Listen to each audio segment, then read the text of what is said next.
are recording. And we're also going to go live on Facebook.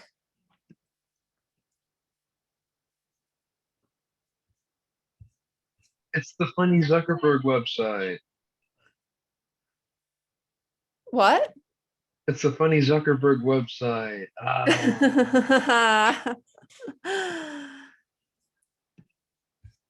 All right, so we are live. Welcome everyone to our first masterclass of the Music Reach Summer Institute. Today, Carlehr Swanson is going to be presenting. She is a graduate of the University of Miami.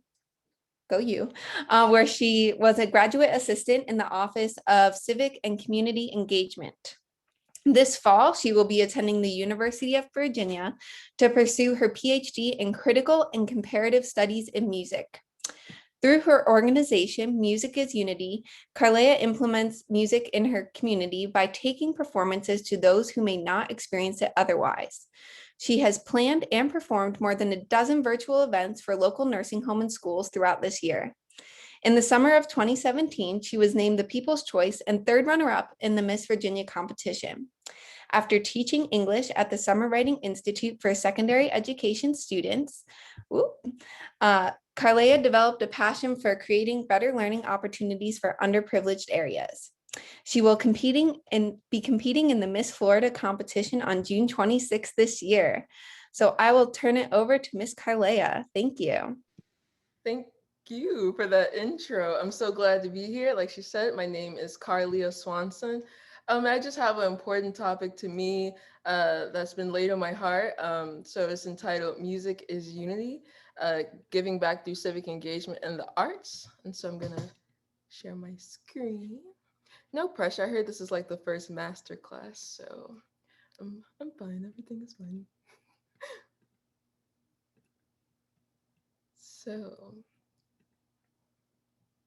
So like she said, I graduated from the University of Miami with a degree in jazz vocal performance. And, you know, one thing that I loved about the university while I was there, I thought, wow, they really put their alumni to work and they put me to work really fast. So I'm super excited about that and being here with you all today. So I'm going to share a little bit about my background first. So I'm from Richmond, Virginia. And a reoccurring theme throughout my childhood in Richmond, Virginia, first it was church, giving back through church and being involved in church. And my mom directed the youth choir for a little bit, things like that, helping out with church events. But one thing that my family did early on that I really didn't see the importance of then, we had back to school rallies. So we would fundraise school supplies for those in underprivileged areas. And people really don't realize how important having the proper supplies is to go to school. So imagine if you went to school and you didn't have a pen, you didn't have a pencil, you didn't have paper, you don't have a book bag. So that's something that my family did early on. And so that kind of sparked my interest for civic engagement and being involved in my community and actually knowing that I can make a difference. So this photo right here, it's me and my lovely grandma Gladys. And that's kind of how my involvement in civic engagement started. Growing up, I was really close with my grandmother. I spent a lot of time with her. And when I was in the 8th grade, she fractured her back and she had to go to a rehabilitation center to get the proper care. And my grandma hated it. I mean, every day she would say, when are you guys going to take me home? I'm ready to go home. It's like, Grandma, no, you can't go. So this one particular day, I went to go visit her, and the center had like a piano in their living area. So I sang and I played the piano for my grandmother, trying to cheer her up. And soon the other residents came out to participate. And I noticed right then that some of the residents, they didn't have visitors. They didn't have people that cared about them. And so having that emphatic connection through music early on really inspired me to continue it. And it also made me want to share that feeling with others. So from there, I started an organization called Music is Unity, where I plan concerts for those in nursing homes. I've planned about a dozen. It's been kind of hard with COVID, but we turned to virtual events. And it also gives my friends that are musically inclined a chance to showcase their talent and experience this emphatic feeling through music. So, like I said, music is unity. This is a concert I actually did right before I left George Mason. So, giving some musicians that may have not had a chance to perform in the community an opportunity. Um, but throughout this year, I've turned to virtual events. So I've been doing artist showcase series and virtual concerts. We did a Christmas concert. We just kicked off the summer. It became a nonprofit, and we're working on a partnership with schools to provide them with free lessons and free instruments. So if you want more information about Music is Unity, you can go to carlehrswanson.com. But enough about that. So what is civic engagement? I've always been involved in the community, but I really didn't know this term for it until I started working for the Office of Civic and Community Engagement. So it means making a difference in your community and developing a combination of knowledge, skills, and motivation needed to enact change. So quick question, have any of you been civically engaged? And if you could, drop me some examples in the chat. So that can be anything. So just based on this definition I gave you all. Are we dropping? Can I see the chat? Oh, Lord. We got something in the chat. Volunteering. Yes. What other ways can we be civically engaged? Showing we care about our community. Community service, picking up trash. That does count, reaching out to our state representatives. My orchestra to play at a nursing home, recycling, voting. These are all really great. Oh yes, picking up the trash, child. Yep. These are great. This is all civic engagement. Has anyone heard that term before, or is this the first time? I haven't heard it before, but I take from context. Okay, great. Great. So this is Florida Civic Health. So these are all the things that civic health include. Um, Being registered to vote, voting, donating to charity, volunteering, participating, boycotting a product, contacting public officials, public meetings, um, worked with the neighbor to fix a community problem. These are all things. And traditionally, Florida has ranked kind of low. Like we can see, oh, we vote, we give to charity, but when it comes to volunteering, participating, we kind of fall below the national average. So you're probably wondering, why does civic engagement matter? So here in the United States, we have a democratic society. And so when we aren't involved, our voices aren't being heard. So democracy is understood to be a group of values, attitudes, and practices, which take forms and different expressions among culture and societies. And some traits, common traits of democratic societies are tolerance, cooperation, and compromise. And so, like we have in the United States, we have a representative democracy where we vote someone in. But if we aren't involved in our community, learning about our community, we kind of defeat the purpose of being civically engaged and democratic. So, like you guys said early on, you gave all of these great examples of civic engagement: volunteering, voting, lobbying for a politician, community gardening, completing the census, coaching a community sports team. All of these are great examples of civic engagement. So the benefits of civic engagement: community advancement. So no one knows your community better than you. So if you see a problem in your community, you probably know how to solve it because you see the issues and you see the problems that the people in that community are facing. Also, psychological well-being and positive emotional health. You're probably saying, how does this participating in civic engagement make me more healthy? But science says one way civic participation improves health is by building social capital, which is defined as features of social organizations such as networks, norms, and social trust that facilitate coordination and cooperation for mutual benefit. For example, a study found that members of civic groups were more likely to be physically active. Belonging to civic groups expanded participants' social networks, which made them more aware of opportunities to be physically active in their community. Engaging in meaningful civic activities can also help individuals develop a sense of purpose, which may promote continued civic participation. Yeah, benefits of civic engagement.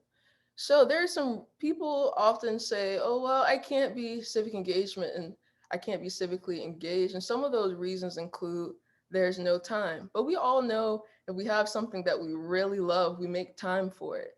The next thing is no resources are not in the budget. Some people think, oh, I need a lot of money to make a difference. But being civically engaged, you can literally start where you are. And going back to there's no time. So some people may say like, oh, I'm in school or I participate in music and I have to practice, but most likely there are organizations right there. Like at the University of Miami, if a student wanted to be engaged, there's Music Reach, there's the Rest Project. So looking for those opportunities right where you are. The third step, the community doesn't care. I think it's really important to do research on your community because you may can go into the community and survey what the people need. It's not that they don't care, they just have very specific needs. That's not how we do things around here. Sometimes we don't do things new because that's not the way that they've always been done. So not being afraid to make a stance, make a change in your community. If something's always been done this way, but you have a better way that you think you can do it, go ahead and do it. The community can't tell me anything I don't already know. Being open to your community and learning from them is too hard. Well, everything is hard, just like an instrument. You got to practice it and prove it. And that's where I think it comes back to the research and the statistics. Like we could see, people can say, oh, I'm very engaged. Florida is very engaged. But if you look at the civic health data, so making sure you're informed. So some ways that you can start now by being civically engaged. You can volunteer in your community, just knowing your state representatives, right? Knowing who the mayor is. Who's the mayor? Drop it in the chat. Who's the mayor? Everybody know the mayor? I do not know. You don't know. Daniela Obama. Obama was a former president. Very close, Jordan. Almost Jordan. So if you live in Miami, wrong thing. That is the wrong thing. Trump, close. Joe Francis. Biden's the mayor, guys. Definitely. Yeah, so you guys live in Miami. Francis Suarez is the mayor of Miami. What about Miami-Dade?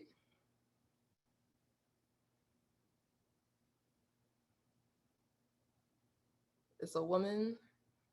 Starts with a C. Daniela Cava. Yeah, Abigail. Abigail gets the Starbucks card that I don't have to give out. Great. So yeah, knowing who your state representatives is, some of you can't vote at this point, or all of you can't vote, but just knowing who your representative is. Statistics show that people that are involved in their government and just knowing who their representatives are and being involved in the community, they do better at current events because they're actually out in the current events. Attend city council meetings. Oh, we got some more things in the chat. What's going on? Hillary Clinton, you guys are funny.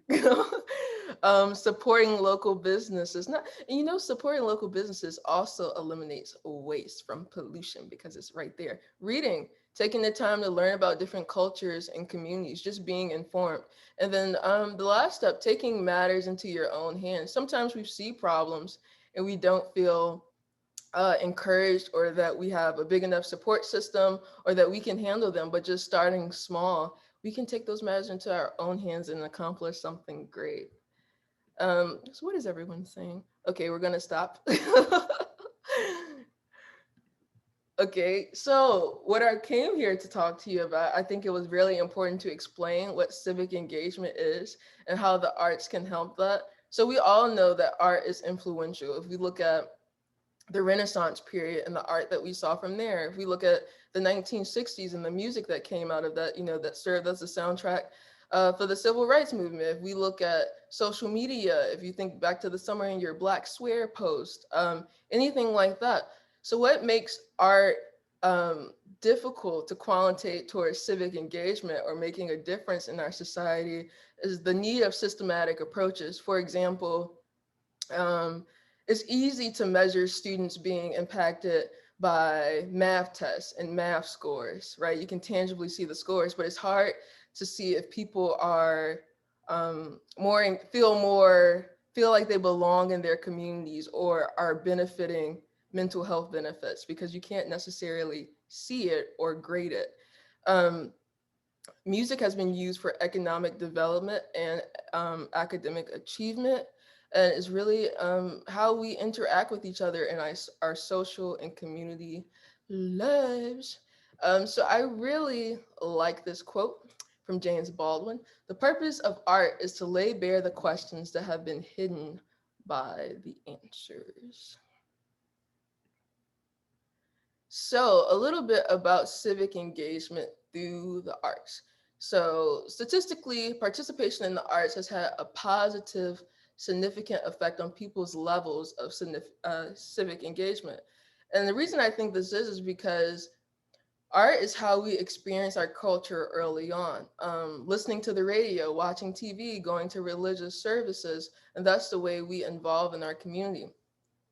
So organizations like the National Endowment for the Arts, American for the Arts, and Arts Fund, they regularly draw quantitative connections between arts and engagement and civic engagement.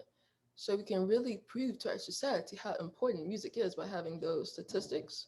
These are two organizations that do this on the national level. Just a little bit, I want to go back to those organizations. Bleep, bleep, bleep. The National Endowment for the Arts was created by Congress in 1965.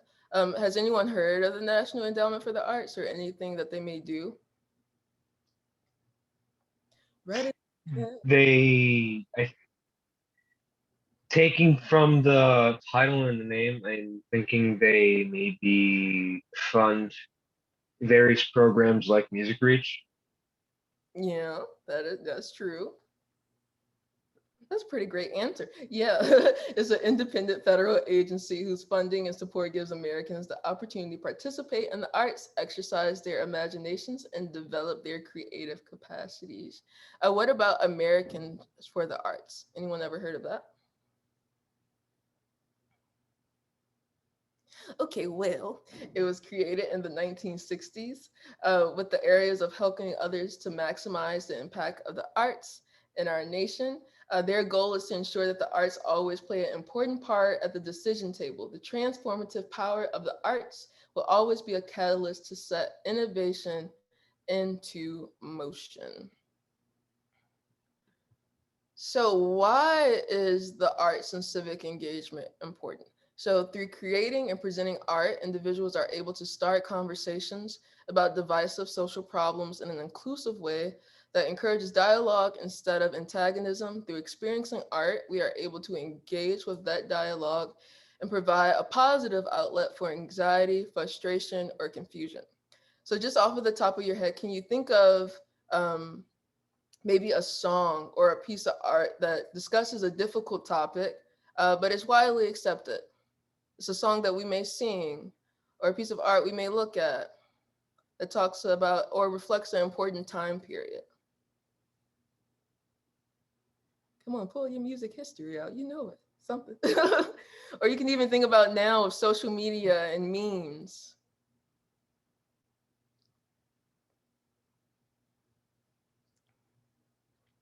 Oh, I remember one. So when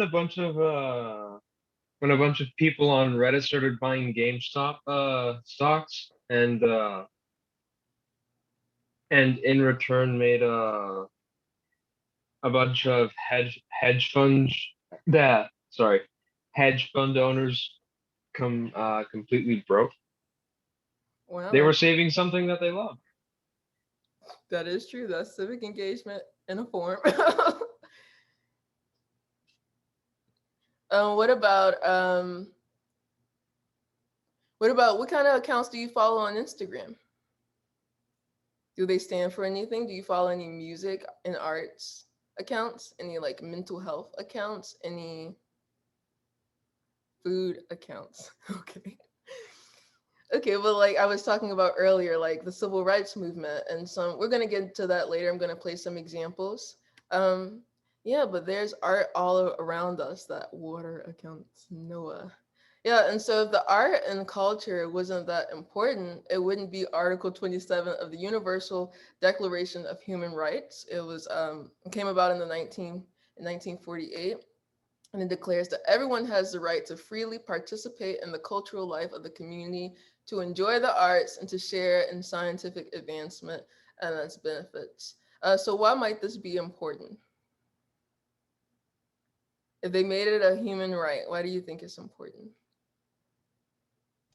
Because it might be easier to get something or like something important across through like someone's culture or through like art. It might be easier to like convince people to believe in that movement or stuff like that.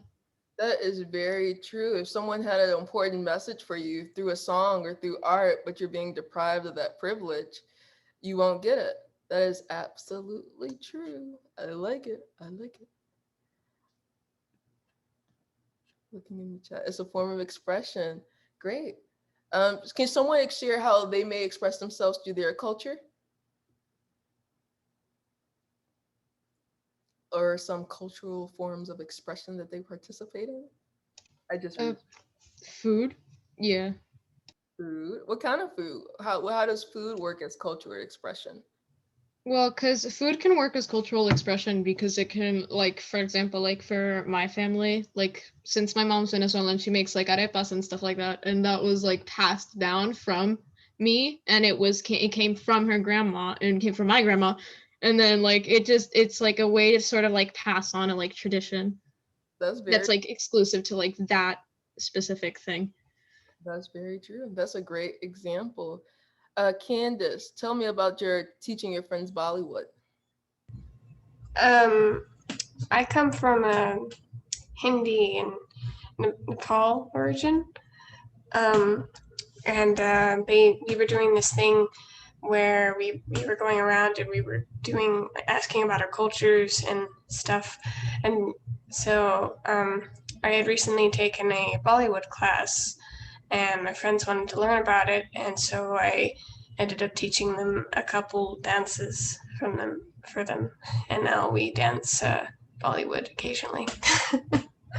Candace, that's so amazing, because when I think about civic engagement, sometimes we don't participate because we think, oh, someone's already doing that. Someone already teaches Bollywood dancing. Someone already makes arepas. But your personal experiences, someone may resonate with that, and that's what makes civic engagement so important. That everyone's individual experience can contribute to it. Great stories. Any more stories? I taught my brother how to play Born in the USA. Great. No, you want to elaborate how that's culturally beneficial and civically engaged? Okay, no. Okay. So let's talk a little bit about the benefits of being civically engaged through the arts. So number one, we have holistic healing. And so art as a determinant of health. Engagement in the arts is shown to have a number of positive effects on mental, physical, social, emotional, and spiritual health. Indeed, art itself is argued to be a determinant of health and is recognized as being involved in direct healing via processes such as visual art therapy, drama therapy, movement therapy, and music therapy, of course. Healing from trauma is one of the benefits of music. Engagement in creative activities reconnects a traumatized person to their emotions, thoughts, and their physical body, and allows them to reframe the trauma and approach in a less rigid way. Then we have expression and communication. So music helps us communicate appropriately. So age appropriate mediums for emotional expression. Creating art enables individuals to express and channel their emotions in an easier and a more direct way, particularly for adolescents experiencing transition and the desire for independence. It establishes a safe and private space for them while helping them to connect to, define, or refine their values as they process their emotions. So this can be in various forms. That was a really therapeutic way for me when I started undergrad. It was a very difficult time for me transitioning from high school. And I started a blog I just chronicled my college experiences. And so during that transition stage, I had an experience to like express myself organically. Arts also helps with communications on a larger scale. Artistic expression can serve as a platform and a voice for individuals and communities to address issues that are important to them. Communication and understanding new perspectives, communicating and invoking solidarity, and then next, personal and community agency. So engaging in the arts can build motivation, self-efficacy, and self-esteem. Youth who participate in CC projects are required to take an active role in the process, which enhances their sense of self and their belief in their ability to direct their lives. The reason I'm so passionate about this because I've experienced a lot of these things. So growing up in church, I don't know. I don't know. Some say I'm more shy now. Some say I was more shy then, but I really didn't like public speaking. I really didn't like being put on the spot. And that's something that happened a lot in church. You know, can you do the prayer? Can you do this? Can you do the welcome? And so being exposed in those arts environments prepared me for my future today and being comfortable speaking to others. Relationship building. So building social capital. The arts can facilitate the building of social connections and relationships, specifically the act of participating in art making. So what kind of ensembles are you guys in?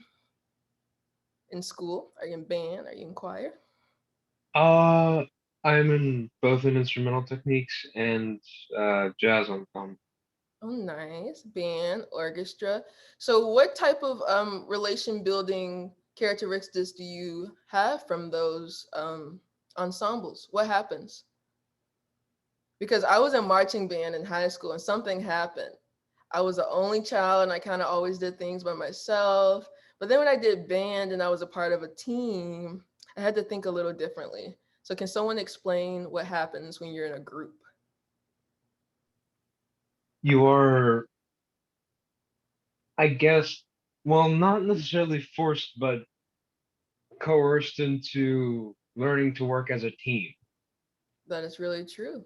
And that's so important going through life because a lot of the work that I did, like working in an office, is collaborative work. You form a family, very true. So that's why one of the benefits early on we talked about was like the psychological health. You form a family, you have people to connect to reach out to, and then you have someone that's going through a shared experience with you. For example, when I was in band camp, we had summer band camp first, right? And it's hot. You know, I was really small. My drum was like 35 pounds. We're out in the heat. And as much as I wanted to cry, you know, the person beside me was going through the same thing. So it was good to have that support. When you're in a group, you have to listen to others so that you can work together. That's very true. You depend on each other, establishing trust. Yeah, so in marching band, we would do like these drills, right? So I would have forward march 8. You guys know about that? You're marching band? Okay, there's like forward march 8, and then someone might have like forward march 4. And so you have to go the right amount of steps, and they have to go the right amount of steps to make the drill look like what it's supposed to. Like if we're supposed to be spelling like the school name, if someone takes the wrong amount of steps, it's not gonna look right. You need to consider others' feelings and thoughts in order to come up with a good end result. Yes, being empathetic. No, at my school, music school, I have band, but in my original school, I don't have band. Cool. Yeah, these are all great things. Practicing working together is a great life skill. Yes, because you're going to need it in the workplace, as you grow as musicians, all of that. So really back to relationship building, facilitates positive, you guys said some of these things, facilitating positive interaction with your peers. And so the last one, deeper thought and reflexivity. So facilitating reflexivity and critical social analysis. So community art strategies require dedication and commitment to the collective exploration, identification, negotiation, and expression of a particular topic of relevance to the community. Power dynamics shaped by local, national, and international political agendas, social context, and economic restraints inevitably impact the ways in which each community decides to identify, frame, and express a topic of focus. Additionally, shared visions about what should happen and why will likely differ among participants and between participants and the project leaders, facilitators. During a community arts process, participants will be encouraged to enter into a reflective process within which they can actively, visibly, and viscerally reflect on the social conditions of their lives, agency, root political causes of war, disease, blah, blah, blah, blah, blah. So that's very true. When you think about learning an instrument, you're constantly in a reflective state. Somebody said what? It was a joke. It was a lot to read. We didn't need all of that. But you're constantly in a reflective state of how can I get better? If you're in a group, you're constantly thinking, how can I make the group better? So those are just some of the benefits. So examples of early civic engagement through the arts. So right here, we have some cave paintings. So there are three theories why cavemen drew on caves. So there are three theories that prehistoric men may have painted animals on the walls of the caves. Perhaps the cavemen wanted to decorate the cave and they chose animals because they were important to their existence. The second theory could have been that they considered this magic to help the hunters. Perhaps if the artist could capture the image of the animal, they could capture the animal in a hunt. Prehistoric men could have used the painting of animals on the walls of caves to document their hunting expeditions. So this is an early art form of civic engagement, believe it or not. And then we have the Renaissance time period.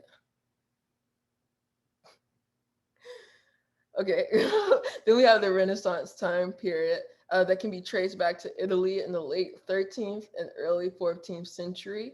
So Renaissance art sought to capture the experience of the individual and the beauty and mystery of the natural world. So that's kind of what we're talking about right now, how art helps us. That's what the Renaissance arts period wanted to do. And then we have Rosie the Riveter.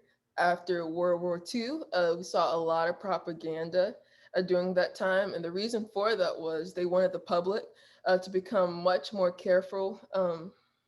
They were used to keep up morale or wartime spirit. They made it clear that everybody was in the war together and everybody had an important part to play. So this propaganda was used to create excitement and togetherness during that time. And this has actually like resurged Rosie the Riveter to represent like feminist movements.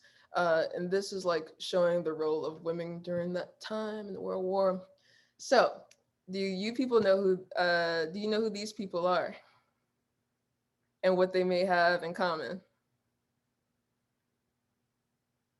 No. You don't know neither one of these people? You guys gotta know this one right here. Who is that? Cardi B. Yes, it's Cardi B. Both do sing. So this, okay, great. Okay, this is Aretha Franklin. She is called the Queen of Soul. Her most famous hits happened in the 1960s. And this is a current rap superstar, Cardi B, most popular right now. Yes, Abigail, that is Aretha Franklin.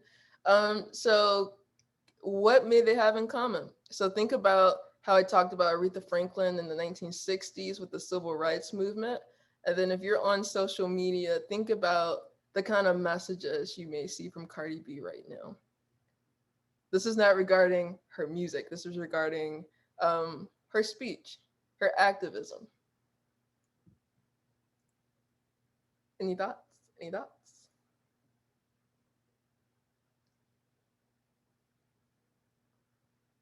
Question. Okay, I'll wait one more second. 1, 2. You've heard Cardi B songs. Yeah, I don't follow her. I don't know. Okay, well, Cardi B started with very humble beginnings in New York City. She's currently a rapper. And so doing everything that I know songs, but I don't listen. Okay, well, it's not really about her songs. It's more about the activism and the voice and how she's been civically engaged throughout this difficult time. So starting at the beginning of the pandemic, she made an Instagram post that went viral telling people stay in during the lockdown. The most recently, she became civically engaged by telling people to vote. So I just wanted to show how these two people have very different audiences. Cardi B's a rapper. She came from reality TV, but the amount of people she was able to reach during this time just shows how it doesn't really, no matter where you're from, what background you have an audience that you can reach with your voice and by being civically engaged. And then we have Aretha Franklin, and I'm gonna play a little bit of the song. So a song that was really powerful during the civil rights movement is Aretha Franklin's Respect. It was originally recorded by another soul artist named Otis Redding. And it's really funny how things work out because Otis Redding was a man, Aretha Franklin was a woman. Then she re-recorded the song, and it became not only an anthem for the civil rights movement, but a feminist movement. During this time, Black people were writing songs about things that they weren't getting. So Sam Cooke had a song that came out close to this time called "A Change Is Gonna Come" because he was looking for a change. Aretha Franklin had a song called "Respect" because Black people were looking for respect, more so in the United States, but she talked specifically, she was from Detroit, and Black people were having a difficult time in Detroit during that time. So she added like some colloquialisms. One is called "Sock It to Me." And so throughout this chorus of the song, she added "Sock it to me, sock it to me." So adding like that regional difference to the song made all the difference. So here we go.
So who knew that song? I saw some people moving. I think you guys knew that song. Did you know what it was about?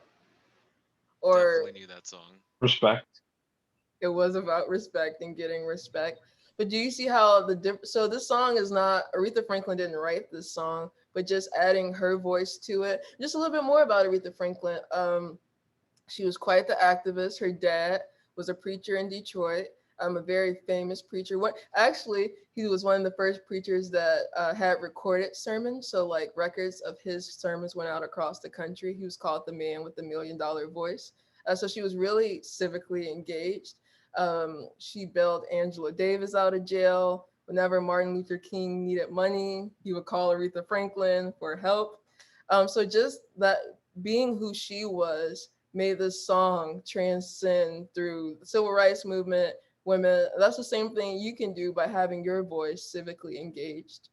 So I don't think I'm going to play this one. This is another song where Aretha Franklin, this is her later, where she collaborated with Annie Lennox from a British pop group. And it's called Sisters Are Doing It for Themselves. So it has kind of two things, right? Aretha Franklin from the earlier in the 60s in the feminist movement, but then she collaborated with someone people may have thought, why would Aretha Franklin collaborate with a British pop star? But sometimes those unusual collaborations are when we see the biggest difference in our community. So there may be a person that you're like, oh, we don't have anything in common, but with you two and your interests together, it could make a difference. So maybe I'll play a little bit. Oh, we got commercials. But just a little bit, just to see how their musical tastes may be different.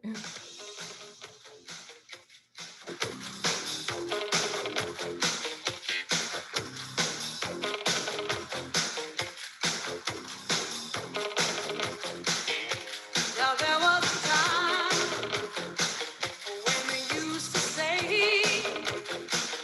that behind every great man there had to be a great woman. Now in these times of change, you know that it's no longer true. So we're coming out of the kitchen, 'cause there's something we forgot to say to you. It's that sisters are doing it for themselves, standing on their own two feet, bringing on their bell. So you get the gist of it, you know, Annie with her pop vocals, Whitney getting all my favorites confused. Aretha with her soul vocals. Aretha's like in her mink and her red. And Annie looks like a British pop star. So just seeing those differences and how they were able to make a change. So I talked about social media. So this is just an example of a mental health account and the kind of things that they post artistically to help people through difficult times. Social media is a really powerful tool to utilize the art. For example, I'm a Real Talk ambassador, and it's for a mental health awareness program. And so all of the ambassadors, we have to make 2 Instagram posts a month. And so there are these creatively made flyers with a number, with hashtags. And so people that are going through mental health struggles, their attention is caught by the art, but then they stop and they're able to get help by contacting the email, the phone number. And so that's what art can do. Does anyone know where this wall art is from? It's somewhere in Miami. Have you ever seen it before? Doesn't it start with a W? I forgot what Yeah. it's called. Winwood. I have. Yeah. Yeah, Winwood. Yeah, Winwood. Yeah, okay. Yep, civically engaged art right in your community, guys. And this is a painting that an artist made for the Black Lives Matter movement. And so he left spaces empty to kind of make a stance and to show all the life that these people had left before their lives were taken. So that's why you see the empty spaces. So that's one way you can be civically engaged. Another way you can be civically engaged is through your speech. This is a Harvard graduation speech by someone, I think Donovan, that's all we need to know, Donovan. But it's a really inspiring speech, and he used this opportunity to showcase what mattered most to him. So here we go. Good afternoon. Good afternoon. How's everyone doing today? Good, good. So greetings, friends, family, faculty, staff, alumni, and the illustrious class of 2016. Make some noise. So my name is Donovan Livingston, and I came to address you in the best way I know how, but you have to forgive me. I have to take this moment in for a little while. When I spoke at my high school graduation several years ago, my high school English teacher threatened to replace me on the program or cut my microphone when she found out that I was interested in doing a poem as a part of my remarks. So I am eternally grateful for being able to share this piece of myself in my most authentic voice with you this afternoon. So, spoken word poetry, it insists on participation. So if you feel so compelled, snap, clap, throw up your hands, rejoice, celebrate. Class of 2016, this is your address, and this is your day. Education, then, beyond all other devices of human origin, is a great equalizer of the conditions of men. Horace Mann, 1848. At the time of his remarks, I couldn't read, I couldn't write. Any attempt to do so, punishable by death. For generations, We have known of knowledge's infinite power, yet somehow we have never questioned the keeper of the keys, the guardians of information. Unfortunately, I've seen more dividing and conquering in this order of operations, a heinous miscalculation of reality. For some, the only difference between a classroom and a plantation is time. How many times must we be made to feel like quotas, like tokens and coined phrases, diversity, inclusion? There are days I feel like one, like only, a lonely blossom in a briar patch of broken promises, but hey, I've always been a thorn in the side of injustice, disruptive, talkative, a distraction with a passion that transcends the confines of my own consciousness, beyond your curriculum, beyond your standards. I stand here, a manifestation of love and pain, with veins pumping revolution. I am the strange fruit that grew too ripe for the poplar tree. I am a dream act, dream deferred, incarnate, and a movement, an amalgam of memories America would care to forget. My past alone won't allow me to sit still, so my body, like my mind, cannot be contained. As educators, rather than raising your voices over the rustling of our chains, take them off, uncuff us, unencumbered by the lumbering weight of poverty and privilege, policy and ignorance. I was in the 7th grade when Miss Parker told me, Donovan, we could put all of your excess energy to good use. And she introduced me to the sound of my own voice. She gave me a stage, a platform. She told me that our stories are the ladders that make it easier for us to touch the stars. So climb and grab them. Keep climbing, grab them. Spill your emotions in the Big Dipper and pour out your soul. Light up the world with your luminous allure. To educate requires Galileo-like patience. Today, when I look my students in the eyes, all I see are constellations. If you take the time to connect the dots, you can plot the true shape of their genius shining in their darkest hour. I look each of my students in the eyes and see the same light that aligned Orion's belt in the pyramids of Giza. I see the same twinkle that guided Harriet to freedom. I see them.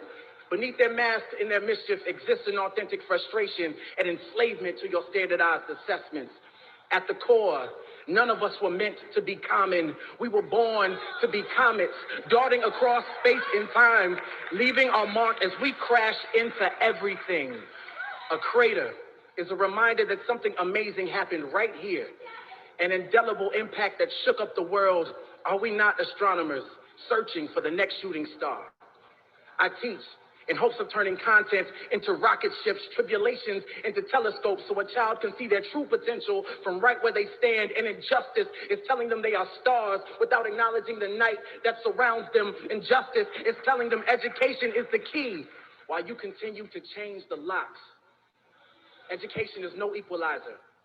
Rather, it is the sleep that precedes the American dream. So wake up, lift your voices until you patch every hole in a child's broken sky. Wake up, every child, so they know of their celestial potential. I've been the black hole in a classroom for far too long, absorbing everything without allowing my light to escape. But those days are done. I belong among the stars, and so do you. And so do they.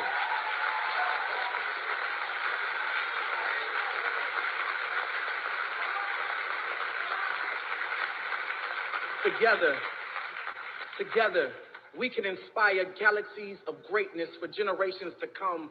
So no, sky is not the limit. It is only the beginning. Lift off.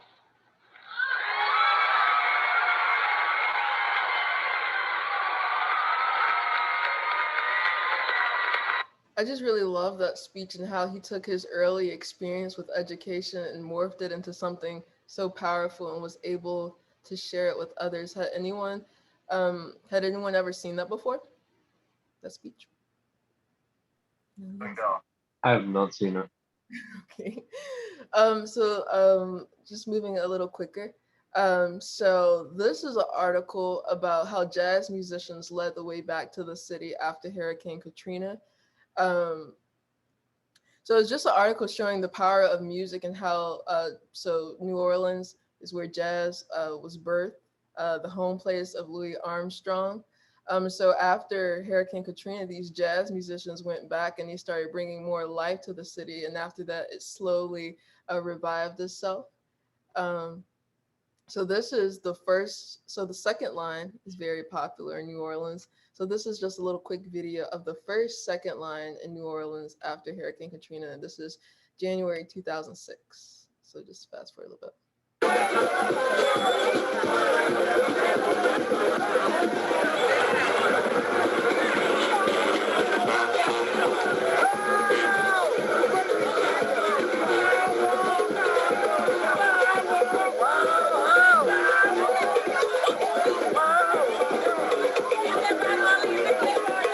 So just a little bit of that. It's not really a lot to see. They're just marching the streets and you hear the music, but just showing how music was able to bring life back to the city and how after all these people lost so much, they still were able to dance and celebrate. So let's just look at Florida. We're actually doing pretty good with our art statistics. So we're doing far better than the national average when it comes to, I'm not going to read all of these, but those who attend music performances, 32%, dance performance, 16%, media arts, 14%. So this is just how Florida engages in the arts compared to other major states. Well, they're all major. And then the national average, we can see here. Then people that participate in the arts themselves. So 59% of the state said yes, they participate in the arts in some way, which was incredible. 18% take pictures, 19% play instruments. I thought this was really great compared to the national average. And when you think about how many people that is, that's more than half of the state that participates in the arts. And then this is just talking more about the feeling aspects of music. So if we look here at the top, the arts give me more pleasure when I experience or participate in them. 78%.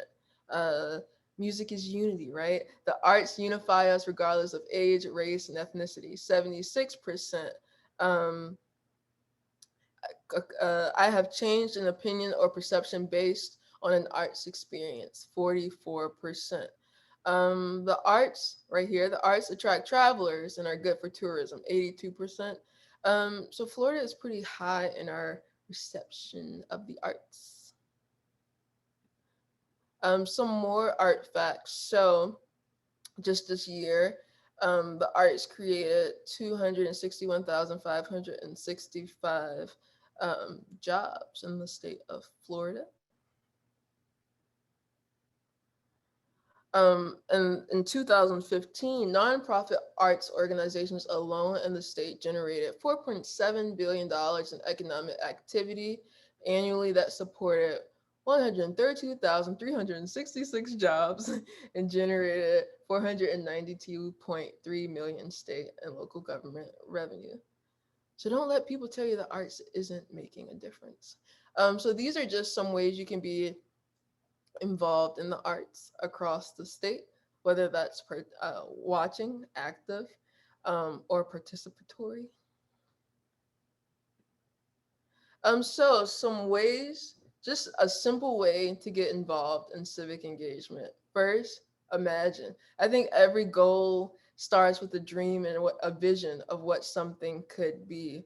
When I was in the 8th grade, I didn't know Music is Unity would get me opportunities like this, would help me through the Miss America system, would help me give other artists performing opportunities. So just imagining what things could be. Sitting down and defining what those problems are, doing research. So if you want music to be incorporated in school, seeing like, why isn't music incorporated? Oh, it gets cut by funding. It's hard to have instruments, things like that. And then designing what that could look like for you, what kind of format. And I think the most important thing about getting civically engaged is starting where you are, looking for opportunities in your community where you are, whether that's church, whether that's school, whether that's a sports team. So in conclusion, I think the arts offer an organic way for us to participate in our communities and create positive change. And the reason I think it's just so organic to us because the arts, like I said earlier, is how we experience culture, everything that we're involved in early on. What are the sources you're supposed to do that? And does anyone have any questions? You've been a great audience. I enjoyed it. It was great. I enjoyed speaking with you all. We have about 3 minutes left, so if anyone has questions, you can unmute yourself and ask, or you can put them in the chat. What is civil service like in other countries that have a different government system? That's a good question. I'm not completely sure, but I know one great thing is that we're, like I said earlier, we're a democratic society, and everyone they're not blessed with that same opportunity to be a democratic society or to be a representative democratic society where we get to vote in elections and we get to choose our leaders. So I would just assume that in those societies where people aren't necessarily in control, the people don't rule in their governments, that the arts, arts is like democracy in itself, freedom of speech. And so I would assume in those communities, uh, arts and civic engagement isn't that prevalent. I see. Thanks. You're welcome.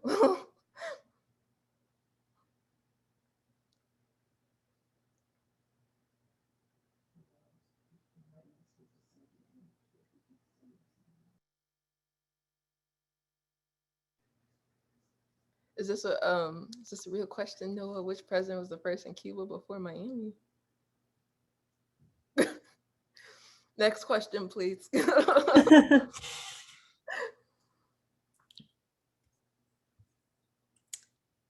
I'll ask a question. What's your favorite way to be civically engaged? I think naturally just music, performing for others.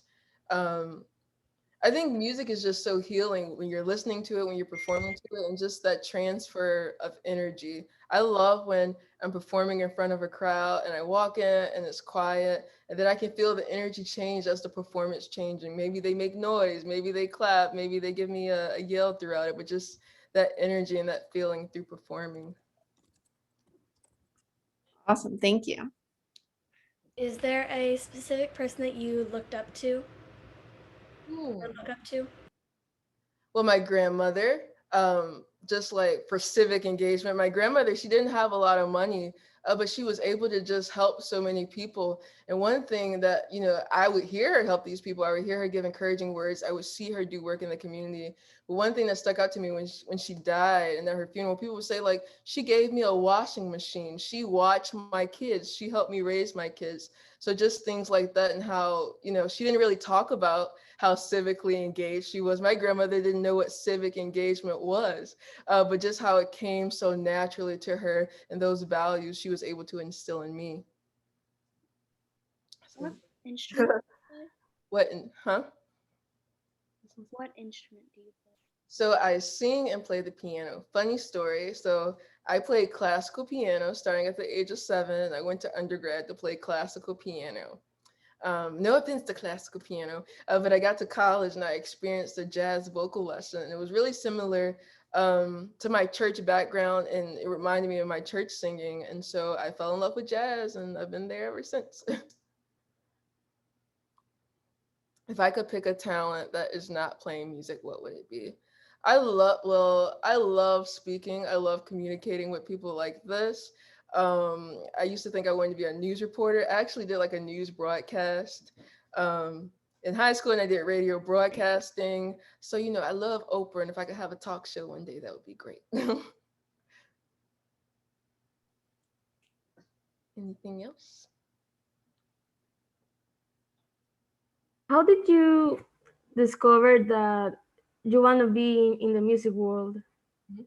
Um, hmm. Well, I think starting early when I was 6 years old, I grew up singing in church, so just seeing that reaction that people had, jumping up and shouting to people singing. So at 6 years old, I pretty much knew that I wanted to sing and perform in some way. And then, but let me tell you what happened. I got to middle school, and the math got harder. I used to want to be a nurse, but then the math got really hard. I sold on becoming a musician.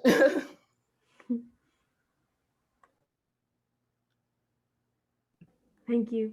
You're welcome. That was a great question. All right, does anyone Anybody want to ask one last question, and then I got to send you guys on your way because some of you have more classes to go to.